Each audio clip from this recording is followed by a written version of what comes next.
The machine costs more than a small country's annual budget. It runs the entire global infrastructure of the most powerful corporation on Earth. And it just broke. Not a glitch, not a lag, completely, catastrophically. Dead. Every engineer in the building's frozen. 47 PhDs, 6 AI-assisted diagnostic systems, and a response team flown in from 3 different countries, all standing around this thing like it personally offended them. Nobody moves, nobody speaks, because nobody knows what to do. And then someone suggests calling the street shop. That's when the room goes silent in a different way. The kind of silent where everybody is trying very hard not to laugh, because laughing at that suggestion would mean admitting how desperate they actually are. But here's the thing. The director, the cold, unsmiling, absolutely terrifying director of the most technologically advanced facility in the nation, doesn't dismiss it. She just says, "Get him." And that's where our story starts. Go back 3 days earlier. A narrow alley, cracked pavement, a hand-painted sign that says SEO's Repair, hanging slightly crooked above a shuttered metal door. The shop is barely bigger than a convenience store bathroom. The kind of place you walk past and assume is either a front for something or just forgotten by time. Inside, a young man is hunched over a workbench, surrounded by gutted electronics, spare wires, and what appears to be the skeleton of an industrial-grade processor that has absolutely no business being in this neighborhood. That young man is Seo Jihan, 23 years old, no university degree, no corporate affiliation, no certification that any professional licensing board would recognize. His clothes are permanently stained with solder and machine oil. He eats instant noodles 4 days out of 7. His shop generates enough revenue to cover rent, supplies, and exactly one luxury per month, which is a single premium can of coffee, which he nurses for 3 days like it's medicine. By every external metric, Seo Jihan is nobody. But the machine he's casually fixing right now, that was declared irreparable by 3 separate specialists last week. The client paid $40,000 to have it looked at. All 3 specialists handed it back and said, "Sorry, nothing can be done." Jihan quoted $1,200. He delivered it in 2 days. The client didn't believe it worked at first. She powered it up 3 times just to check. Then she paid, stood in the doorway, stared at him for a long moment like she was trying to solve a puzzle, and left without another word. That's basically every client Jihan gets. They come in skeptical, they leave confused and slightly unsettled, because what Jihan does is not normal. It's not education. It's not experience.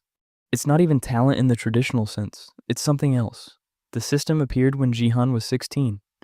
He doesn't talk about it. He doesn't explain it to anyone. As far as the world is concerned, he's just a weird, quietly brilliant mechanic who lives in an alley and undercharges for miracles. But inside his own head, there's a completely different reality running. The moment Jihan looks at any machine, any system, any circuit, any mechanical structure at any level of complexity, a full diagnostic overlay activates in his vision, complete, instant, exact. He sees failure points the way most people see color. He sees load stress on components the way you see a bruise on skin. He knows, with a precision that should be impossible, exactly what is wrong, what caused it, how far the damage has spread, and in what exact order it needs to be addressed. It's like having the world's most advanced engineering AI hardwired behind his eyes, except it's not an AI, it's just him. He has no idea why. It started the day after a nearly fatal accident when he was 16, the kind of accident that should have killed him, probably, based on all available evidence. He woke up in a hospital bed, looked at the fluorescent light fixture above him, and suddenly knew in precise detail that the third wiring connection was fractionally loose and would cause a flicker fault in approximately 11 days. He didn't tell anyone about that either. It took him about 6 months to understand what had happened to him, another year to figure out how to use it, and then he just started fixing things.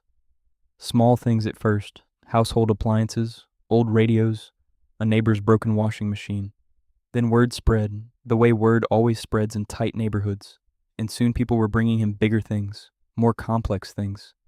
He never turned anything away, and he never failed. But there are 2 problems with being Seo Jihan. The first is that nobody in the right circles knows about him, which means he stays poor, invisible, and underutilized in ways that would make any rational observer want to flip a table. The second, and this is the one that matters for today's story, is that certain people in certain circles have heard rumors. Vague ones, second and third hand accounts that some guy in an alley somewhere can fix things that shouldn't be fixable. Most powerful people dismiss those rumors. Most. Director Yoon Sarah is not most. Director Yoon Sarah is 31 years old, which is about 15 years younger than anyone expected to hold her position. She's the kind of person who makes experienced executives nervous just by walking into the room. Not because she's cruel, though she can be, but because she is relentlessly, exhaustingly competent, and she has absolutely no tolerance for theater. If you're performing rather than solving, she will end your role in the meeting within 30 seconds, and you'll spend the next 20 minutes wondering how it happened. She runs the research and infrastructure division of Xianghua Group, which is the largest private tech conglomerate in the country. Her division is responsible for, among other things, the Aerys system. Aerys is the machine that just died. Full name, Adaptive Recursive Intelligence System. It's not just a computer. It's the central nervous system of Xianghua's entire R&D architecture. Every high-level project in every department runs through Aerys. It processes, simulates, integrates, and coordinates. It's been running continuously for 4 years. It has never malfunctioned. Until 3 days ago, when it went completely dark. The cost of every hour Aerys stays offline is not something Director Yoon announces out loud. But every hour it stays dark. Something dies in the background. A deadline missed, a simulation paused, a competitor inching forward in a race Xianghua cannot afford to lose. Her engineers have been working in rotating shifts. They are phenomenal engineers, top of their field, recruited globally. Several of them have worked on systems that make most government tech look like a science fair project. None of them can figure out what happened to Aerys. Not just how to fix it. They can't even identify the failure point, which is the part that's keeping Director Yoon awake at night. Because a failure with no identifiable cause is not a malfunction, it's something else. On the morning of day 3, after the 4th round of failed diagnostics, Director Yoon asks everyone to clear the room. When only her senior assistant remains, she slides a single piece of paper across the desk. It's a name, an address, and a short paragraph of second-hand information from a source she won't disclose even to her senior staff. Find out if this is real, she says. Her assistant looks at the address. His expression doesn't change because he's been trained not to let it change, but his thoughts are extremely loud. The address is in the Manhwa district, in an alley. The establishment listed is something called Seo's Repair. You want me to contact a street-level repair shop, he says carefully, about Aerys. I want you to find out if the person who runs it is what the source says he is. Director Yoon says, if the answer is yes, bring him here. And if he refuses? She doesn't answer that, just looks at him until he stops asking questions and leaves. Jihan is eating noodles when the car pulls up. Not a regular car, a car that costs approximately 100 times the monthly revenue of his shop. Matte black, clean in the way that only cars that are never parked on actual streets are clean. A man in a suit steps out. Jihan watches from behind the window, noodle container in one hand, chopsticks halfway to his mouth. The suited man looks at the alley. He looks at the sign. He looks at the shop. His expression cycles through several emotions very quickly and lands on determined resignation. He knocks on the door. Jihan answers. Seo Jihan? The man asks. Depends on who's asking. The man introduces himself. Explains in the most carefully neutral language possible that a company is seeking specialized technical assistance with a high-priority system failure. Jihan finishes his noodle bite. What system? I can't say here. Then I can't say yes here. There's a pause. The compensation, the man says, would be substantial. I don't really care about substantial, Jihan says. The man blinks. I'm sorry? I care about interesting. Is it interesting? Another pause. This one longer. I've been told, the man says carefully, that no one has been able to identify the failure mode. Jihan sets down his noodle container. What's the system? They won't tell him until he signs an NDA, so thick it has its own table of contents. He reads the entire thing, which takes 20 minutes, during which the assistant stands very still and tries not to look at the condition of the floor. Jihan signs. They hand him a single briefing page. He reads Aerys's description twice. Then he puts the page down and looks out the window for a moment. Okay, he says. Okay, you'll come. Okay, this is going to be interesting. The Seonghwa Group headquarters building is 40 stories of glass and steel that makes most government buildings look like apologetic suggestions. The lobby alone has better air than most apartments. There are people in this building whose annual salary would rewrite Jihan's entire history. He arrives wearing jeans, a slightly faded jacket, and work boots that have seen genuinely serious use. The lobby staff manage their expressions professionally. Jihan doesn't notice. He's already looking at the environmental control panel near the entrance with an expression that says he's identified 3 calibration issues in the last 15 seconds. They take him to the 41st floor, Director Yoon's floor. The elevator opens and she's already there, waiting, which is not something Director Yoon typically does. She doesn't wait for people. People wait for her, but she needs to see this the moment it walks off the elevator, needs to take her own measure before anyone else can frame it. What she sees is a young man who's shorter than she expected, slightly underdressed, and currently looking at the hallway ceiling with the focused expression of someone who just noticed something that everyone else missed. There's a thermal regulation fault in the east corridor duct, he says before she can speak. Probably been there 8 to 10 weeks. It's not critical yet, but your server cooling intake is running 2.3 degrees warmer than optimal. You'll feel it in the east wing system latency in about a month. Director Yoon stares at him. "Hello," she says. "Hello." He looks at her. "You're the director." "I am." "You look tired." The entire hallway tenses and Director Yoon blinks once. "I haven't slept properly in 3 days. Aerys. Aerys." He nods. "Take me to it."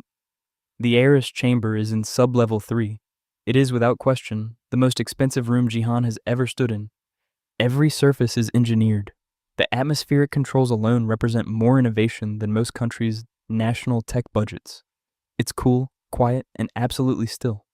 The machine itself, if you can call it that, because Aerys is a kind of distributed architecture that fills most of the chamber in modular clusters, looks completely inert, dead in a way that machines shouldn't look dead, not powered down, just stopped.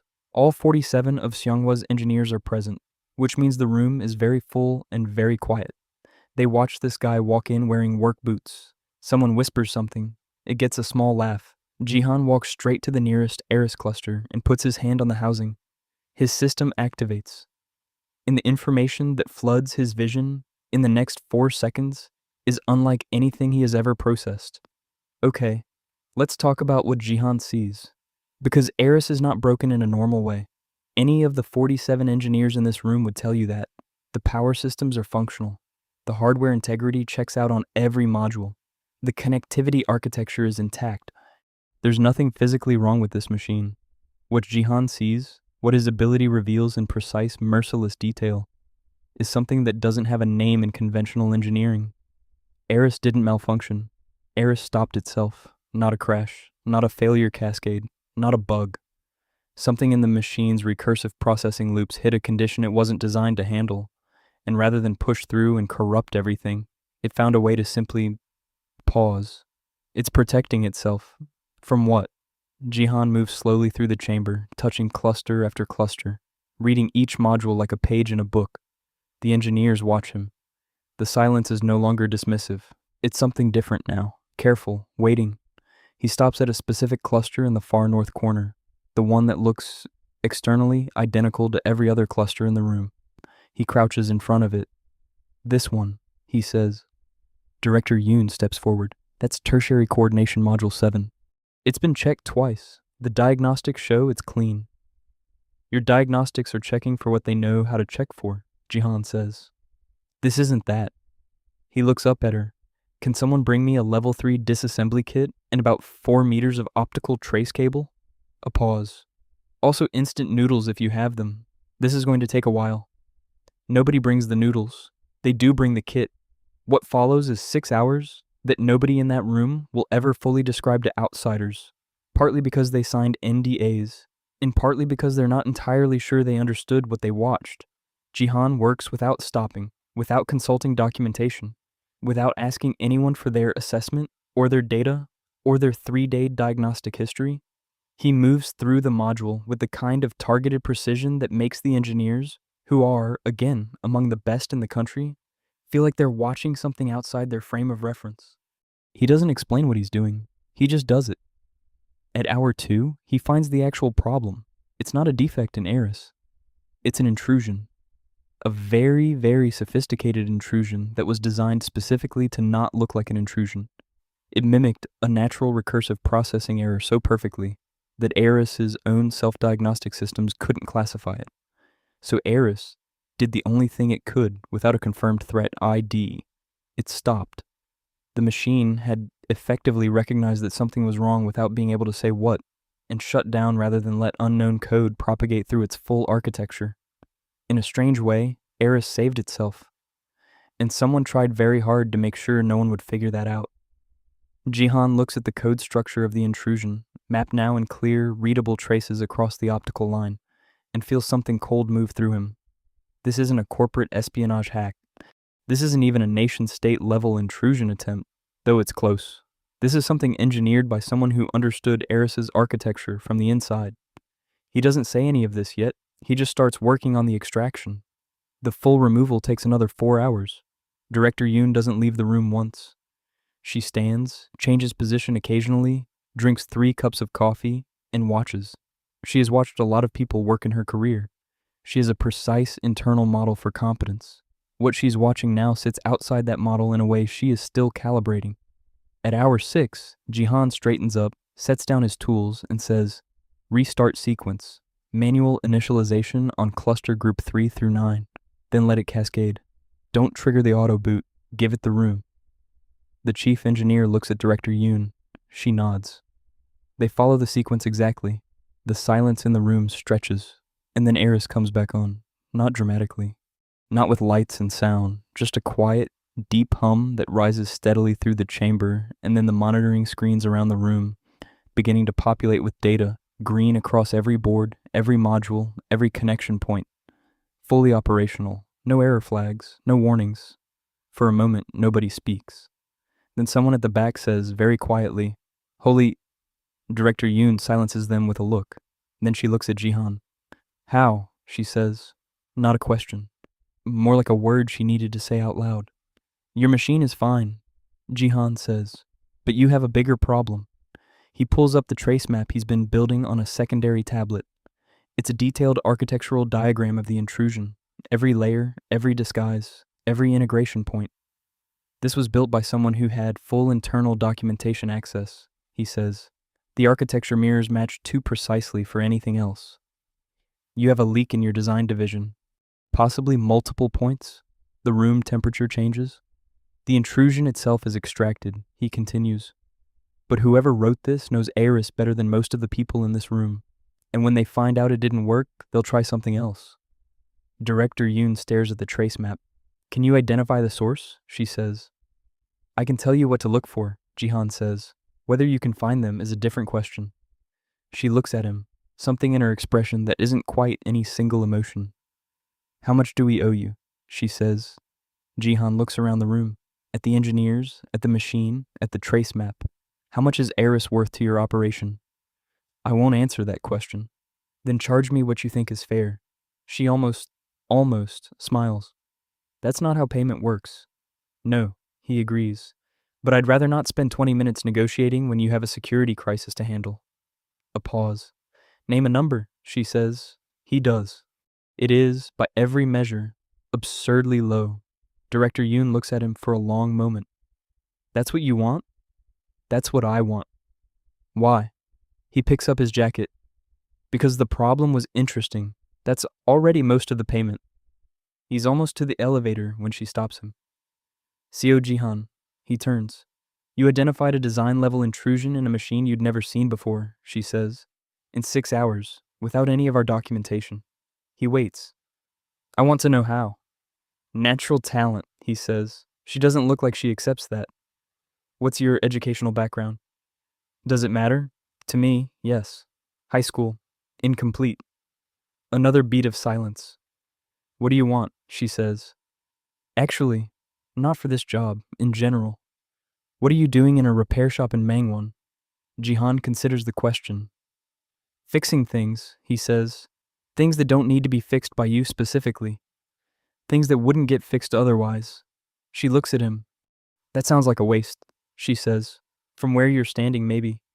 The elevator arrives. He gets in. Just before the doors close, Director Yoon says, "I'll be in touch." The doors close. Jihan rides down 40 floors, hands in his jacket pockets, looking at the elevator panel, noting 3 minor calibration issues in the floor sensor array. Back in the alley, back in the shop, Jihan finishes the noodles he abandoned 8 hours ago, cold now but still fine, and sits back in his chair and stares at the ceiling. He's fixed a lot of things. He's fixed things that baffled engineers who cost 10 times his annual income per hour. He's fixed things and watched the clients walk away, either amazed or unsettled, or both. He's been doing this for years. But Aerys is different, because Aerys didn't just break. Aerys was attacked by someone with access and intent and patience and, frankly, a level of technical sophistication that's quietly staggering. Jihan sits with that for a while. Whoever built that intrusion, they didn't need Aerys to fail permanently. A permanent failure would have triggered a full security investigation immediately. What they needed was a disruption, timed precisely, long enough to interrupt something specific. He pulls out the tablet he used in the Aerys chamber, the trace map he built, the timing architecture of the intrusion, the schedule on which it was designed to activate, isn't random. It was designed to trigger exactly 3 weeks before something.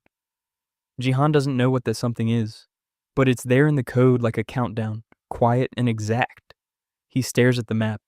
3 weeks from the intrusion point, which means, he does the math, 6 days from now. He tells himself it's not his problem. He did his job, he fixed the machine, he named his price, said his goodbyes, and came back to the alley. He's not a security consultant. He's not a corporate analyst. He's a guy with a broken down shop and a supernatural ability to see what's wrong with machines. And those 2 things are quite sufficient for the life he's currently living. He tells himself this for about an hour. Then he picks up the card Director Yoon's assistant left on the table. He looks at it for a while. Then he sets it back down. Then he picks it up again. The call connects on the first ring, not the assistant. Director Yoon herself. "I was wondering," she says, like she already knew. "The intrusion had a timing structure," Jihan says, "designed to activate 3 weeks before a fixed event, something that's happening 6 days from now. I don't know what the event is, but whoever built this does, and they didn't do this for no reason." A pause. "Can you send me the timing data?" she says. Already transmitted it to the contact address on the card. Another pause. "How are you looking at this from your phone?" she says. "That trace map was on a secure internal tablet." "You didn't wipe the connection tunnel before I left," Jihan says. "The tablet maintained a passive link for 14 minutes post-session. I pulled the map file before it closed." The silence on the line is extremely specific in character. "That's a security breach," Director Yoon says. "Yes," Jihan agrees. "You committed it." "Also yes." "Why?" "Because I needed the map to figure out the timing structure, and the map was on your tablet." A pause that might contain a suppressed sound. "You're not currently authorized to have that data," she says. "I know. And you're calling to tell me about it anyway."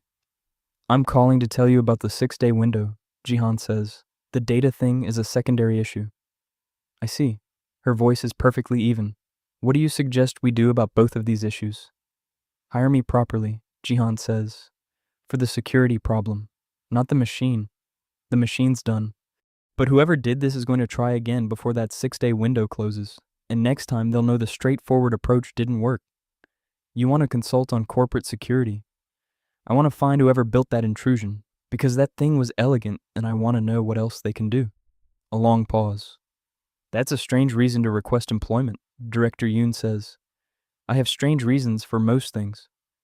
Your qualifications. You just watched me fix your most advanced system in 6 hours when 47 qualified people couldn't do it in 3 days," Jihan says. "We can discuss qualifications, or we can discuss the 6-day window. One of those conversations is more useful." The pause this time is shorter. "Come in tomorrow morning," Director Yoon says. 9 o'clock. "I'll be there." "And Seo Jihan." "Yes?" "Delete the map file from whatever unsanctioned location you're storing it." "Already done." "When?" "About 30 seconds ago." The call ends. Jihan puts the phone down and looks around his shop. The gutted processors. The rows of components. The crooked sign out front. He won't close the shop. He's not going to do that. But he thinks, maybe, things are shifting. The next morning he arrives at 9 precisely, not in the same clothes. He has a jacket that's in marginally better condition than yesterday's. It's the best concession he's willing to make to a corporate environment. Director Yoon is already in the conference room with two people Jihan hasn't met. One is a tall, severe-looking man she introduces as head of security, Choi Min-jun. The other is a small, intense woman she introduces as lead data forensics, Park Hana. Both of them look at Jihan the way the lobby staff looked at him yesterday. He ignores it and sits down. "Here's what I need," he says, and pulls out his own tablet. Both Choi and Park look at Director Yoon. She raises an eyebrow at Jihan. "Usually I run the meetings in my division." "I'll run it faster," Jihan says. The eyebrow stays up, but she gestures for him to continue. He pulls up a reconstructed version of the trace map, rebuilt from memory, which is something he doesn't explain, and walks them through the intrusion architecture, layer by layer, every mechanism, every disguise, every timing element. Choi stops him 6 minutes in. "Wait, you're saying this was constructed to imitate a natural recursive fault? Specifically a Category 4 anomaly?" "Yes, that's..." Choi glances at Park. "Aerys' Category 4 self-diagnostic signature is in a document with clearance level 7 access." "Correct," Jihan says. "There are 11 people with that access," Park says quietly. "I know," Jihan says. That's where you start. What follows over the next 72 hours is one of the more intense investigation sequences Jihan has been involved in, which is notable because his previous most intense experience was fixing a runaway automated factory system while the factory was still running at full capacity with workers inside. But this is different. This is people, and people are messier than machines. The 11 Level 7 access holders are a mix of engineers, researchers, and 2 mid-level executives. All of them are interviewed. None of them are told exactly what they're being interviewed about. All of them show signs of stress because being called into a closed-door security review in a company like Manhwa tends to do that, whether you've done something or not. Jihan sits in on the interviews, not officially. He's positioned just outside the glass partition of the interview room, able to see but not be seen, watching each person with the quiet attention he usually reserves for machines. He can't read people the way he reads machines. His ability doesn't work that way, but 7 years of working alone, of dealing with every kind of client that walks through an alley side shop door, of reading the room and the stakes and the emotional subtext of every interaction, that's not nothing. He watches all 11, and he identifies 2. He presents his findings to Director Yoon privately after the second day of interviews. 2 of them, he says, the lead thermal integration engineer, Seo Jihan, and the junior data coordinator, Bae Yuri. On what basis? Kim is technically brilliant enough to have built what we found. He's also been under financial pressure. I noticed the watch he was wearing on day 1 is not the watch he wore today. Different brand, lower tier, quickly swapped when someone asked him about the first one, and he over-explained his access logs 3 times in ways that sounded memorized rather than recalled. Director Yoon says nothing. Bae Yuri is the access point, not the architect. She has level 7 access, but she's not sophisticated enough to have built the intrusion. Someone used her credentials, probably without her full knowledge. She knows something happened. She's scared, but she doesn't know how much trouble she's in. You identified all of this, watching people through glass. People and machines have more in common than people like to admit, Jihan says. Both of them have system states. Both of them have failure signatures. You just have to know what you're looking for. That's remarkably unsettling, Director Yoon says. I know. She looks at the wall for a moment, then, if Kim built it, he had outside help. This wasn't internal motivation. Agreed. The sophistication of the timing architecture is above his documented research range. Someone guided him, provided the specific elements he couldn't develop himself. Which means there's a third party. Which means the 6-day window isn't just relevant to Aerys, Jihan says. Something is happening, something specific. Aerys' downtime was designed to disable a system that would otherwise detect or prevent it. Director Yoon stands up. I need to know what's happening 6 days from now, she says. That was my next question for you, Jihan says. She looks at him, and then to something he hasn't seen her do in the 30 or so hours he spent in this building. She sits back down, slowly. 3 days from now, she says. We're completing the final security verification for a government infrastructure contract, the largest in Seonghwa's history. Aerys was going to run the final authentication sequence. Jihan stares at her. If Aerys had still been down, he starts. We would have missed the verification window, she says. The contract would have defaulted to our competitor, who has been in close talks with a foreign technical advisory group for the last 8 months. The quiet in the room is a different kind of quiet. This was industrial sabotage, Jihan says. Yes. At a government contract level, yes. Whoever coordinated this didn't just want Seonghwa to lose the contract, he says. They wanted the contract to go to someone already compromised by a foreign advisory relationship. You understand corporate strategy, she says, with something in her voice that isn't quite surprise but is adjacent to it. I understand systems, Jihan says. This is a system. Somebody built an outcome they wanted and worked backwards through all the components required to produce it. Just like engineering. Director Yoon looks at him for a long moment. We have a problem, she says. We have several, he agrees. Which one are we solving first?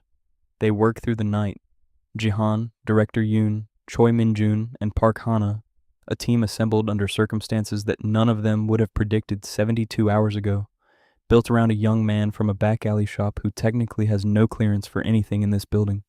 Director Yoon handled the clearance issue by simply issuing a temporary security pass at the highest internal civilian level and filing the paperwork 2 hours later. Choi Min-jun looked at this and said nothing, because Choi Min-jun is smart enough to know when the battle isn't worth picking. They mapped the full chain. Kim Seo-jun had been approached 8 months ago by an intermediary he believed to be a private research firm. He was offered a consulting arrangement, significant money, complete confidentiality, and very specific technical requests. He told himself it was parallel consulting. He told himself the requests were abstract, hypothetical, not actionable. He was lying to himself. Most people do. The intermediary, Park Hana traces this across 3 days of financial and communication forensics, connects to a holding company that connects to a subsidiary of a foreign technical group that has a strategic relationship with Seonghwa's primary competitor. It's a long chain. Deliberately so, designed to be untraceable in the normal course of an investigation. But this investigation is not normal because Jihan's trace map had something in it that nobody else would have found, a behavioral signature in the intrusion code itself, not a digital fingerprint, something more subtle, a problem-solving pattern. The way the architect approached the specific challenge of mimicking Aerys's Category 4 signature revealed a particular style of technical thinking. A methodology. It's like handwriting, Jihan explains, at 2 a.m. to 3 people who are running on coffee and adrenaline. Every engineer solves problems differently. The choices they make when they hit a constraint, what they optimize for, what they sacrifice, how they handle uncertainty. Those choices accumulate into a pattern. This pattern matches published research methodology from 3 papers co-authored by a specific external group. Park Hana pulls the papers. They all read the author list. Choi Min-jun says something under his breath. Director Yoon doesn't react visibly, but the line of her jaw tightens by approximately 1 millimeter, which, for Director Yoon, is the equivalent of anyone else in the room slamming a hand on the table. We have enough, she says, for a legal response. And for the contract verification, Jihan asks. She looks at the clock. We have approximately 60 hours. Aerys can run the authentication, Jihan says. It's fully operational, but I want to add a monitoring layer during the sequence. If anyone attempts anything in that window, I want to see it happening in real time. You can do that. Yes. She looks at him. What do you need? He needs 48 hours of access to Aerys's monitoring architecture, 2 technicians who can follow very specific instruction without asking why, and approximately 112 components from a very specific parts list, most of which he has to go back to his shop to get. The technicians drive him to Mangwa in the corporate car. They wait outside his shop while he goes in, navigates the organized chaos of his shelves, and emerges 12 minutes later with a bag that is significantly more organized than it looks. One of the technicians makes the mistake of looking inside the bag and then immediately looks like he doesn't know what he's seeing. Jihan doesn't explain. They drive back. The monitoring layer Jihan builds in the next 30 hours is something that the Seonghwa security team, if they were honest, would admit is more sophisticated than their existing monitoring infrastructure. It doesn't just watch for intrusions, it predicts them. It models behavioral patterns based on the signature Jihan identified and creates detection thresholds for anything that even resembles that problem-solving methodology appearing in the system. It's essentially a trap built from the attacker's own fingerprint. Director Yoon watches him install it. "You build this from scratch," she says. "Parts from my shop, and some borrowed from your maintenance inventory. I'll document what I used." "That's not..." She stops. Starts again. "How do you know how to build this?" Jihan considers the question. "I see how things work," he says. "I see what they need. I build what fits." "That's not an explanation." "No," he agrees. She doesn't push further. He appreciates that about her, actually. She identifies when pushing will produce more resistance than information, and she stops. The authentication window opens at 800 on day 6. The government verification team is present, a team of 12 officials responsible for confirming the technical integrity of Seonghwa's systems before the contract can be finalized. They're professional, thorough, and completely unaware of everything that has happened in this building over the last 6 days. Aerys initializes the authentication sequence. In sub-level 3, Jihan sits at a monitoring station, watching. Choi Min-jun is beside him. Director Yoon is upstairs with the verification team, holding herself perfectly still and looking completely composed while running on approximately 9 hours of sleep distributed across 6 days. The sequence runs. 40 minutes, 60, 90. At minute 97, the monitoring layer catches something. Jihan's screen lights up. A detection flag, small, precise, exactly matching the behavioral signature from the trace map. Someone is trying again. Not a full intrusion this time. Something much more surgical. A single-point intervention, targeted specifically at the authentication output module, designed to corrupt the final verification signature without triggering any of Aerys's built-in security responses. They knew Aerys was back up. They adapted. They did not know about the monitoring layer. Jihan watches the attempt unfold in real time. He doesn't stop it immediately. He watches it. He reads it the way he reads machines, tracking the logic, the structure, the problem-solving choices being made in real time. It's the same hand, he's certain. At the exact moment the intervention reaches its execution point, the millisecond before it would have corrupted the output, he closes the trap. The behavioral signature is captured, time-stamped, encrypted, and forwarded to 3 separate secure archives simultaneously. The intervention fails. The authentication sequence completes cleanly. On Jihan's screen, a single line of confirmation text appears. Aerys reports successful output verification. He exhales. Choi Min-jun says very quietly, "Did that just work?" "Yes," Jihan says. "How certain are you?" Jihan looks at the screen, at the captured signature, at the completion status. "Completely," he says. Upstairs, Director Yoon receives the confirmation from the verification team. Contract signed. She gives no visible reaction. She shakes hands with the lead government official, thanks his team, and walks them to the elevator with the composed, unhurried manner of someone for whom this result was never in question. Then she goes back to her office and closes the door, and for 30 seconds she lets herself feel what this week has actually been. Then she picks up her phone and calls sub-level 3. "It's done," she says. "I know," Jihan says. "The capture worked. You sound like you're eating something." Someone finally brought noodles. She almost laughs. "Come up when you're finished." He comes up. She's standing at her window, looking out over the city. 40 stories down, traffic moves with ordinary purpose. "The evidence package from the capture has been transmitted to our legal team and the relevant government security office," she says. "They'll act on Kim Seo Jihan and trace the chain outward.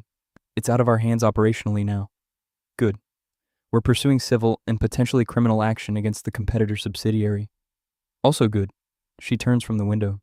Aerys is fully operational, the contract is secured, the perpetrators are identified, and the government has been briefed on the security implications. She pauses. "You did most of this. You had competent people. I just pointed at the right things." "Don't do that," she says, not unkindly. He looks at her. "Don't minimize it," she says. "You came in from a back alley shop with no institutional authority, no clearance, no team, and fixed the single most complex system in this building, then identified an industrial espionage operation.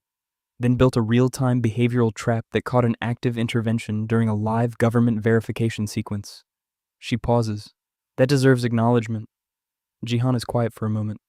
Okay, he says. Okay, she echoes. Then, your contract. I don't have a contract. You will. I'm drafting it today. She moves to her desk. Senior technical consultant, systems architecture and security. Flexible hours, remote capability. You keep the shop if you want it. He blinks. You want me on retainer. I want you on staff. Retainer implies we only call when something breaks. I'm not interested in that arrangement. She looks at him steadily. You see things other people don't see. That's not an occasional asset. That's a permanent one. Jihan looks at the window, at the city below. I'm not going to wear a suit, he says. I don't recall requiring that. And I'm keeping the shop.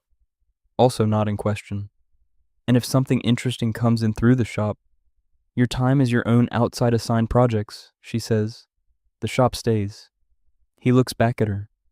For the first time since walking into the building 6 days ago, something in his expression shifts. Not a smile exactly, something quieter than that. Send me the contract, he says. He takes the car back to the alley. Not the corporate car. He declines that. The subway, standing between commuters in his work jacket, tablet under his arm, carrying the parts bag back to where it came from. The shop is exactly as he left it. He hangs his jacket, puts the parts away in their correct positions, sits at the workbench and opens the tablet. 3 new repair requests have come in while he was gone. Someone's automated brewing system, a collapsed diagnostic module from a medical imaging device, and a third, no description, just a name and an address in a part of the city that most people don't mention casually. He reads that third request 3 times. The address is the main facility of a company called Yonjin Systems, which is, he checks briefly, not a name with any public profile, no web presence, no corporate filings under that name at the primary registry. But the device they want repaired is described in technical language so precise, so accurate, so specific, that whoever wrote this description knew exactly what they were describing. And it's a type of system that, as far as Jihan knows, has been in classified development for the last 4 years. He stares at the request. Then he looks around the shop. At the crooked sign he's never bothered to fix because it felt right somehow. At the machines in various states of disassembly. At the life he built here, quiet and strange and exactly his. He picks up his phone, dials the number from the request. It rings twice. A voice answers, low, even, impossible to place. We were wondering when you'd call, it says. Jihan says nothing for a moment. What's wrong with the system? He asks. A pause. That's a longer conversation, the voice says. Are you available? Jihan looks at the tablet, at the 3 requests, at the third one with the impossible device and the address with no public record. When? He says. Now would be ideal, the voice says. We've been waiting some time. Waiting for what? Another pause, shorter. For someone who could actually fix it, the voice says. We've had others. The word others lands in a way that raises the back of Jihan's neck. He looks at the ceiling, at the shop, at the city outside his door. He picks up his jacket. Send me the address, he says. And just like that, without permission, without preparation, without any of the institutional backing that most people would consider a minimum requirement for walking toward whatever that voice represents, Seo Jihan closes his shop, steps out into the alley, and heads toward something that has been waiting for him a lot longer than 6 days. He has no idea what he's walking into, but it's interesting, and for Jihan, that's always been enough.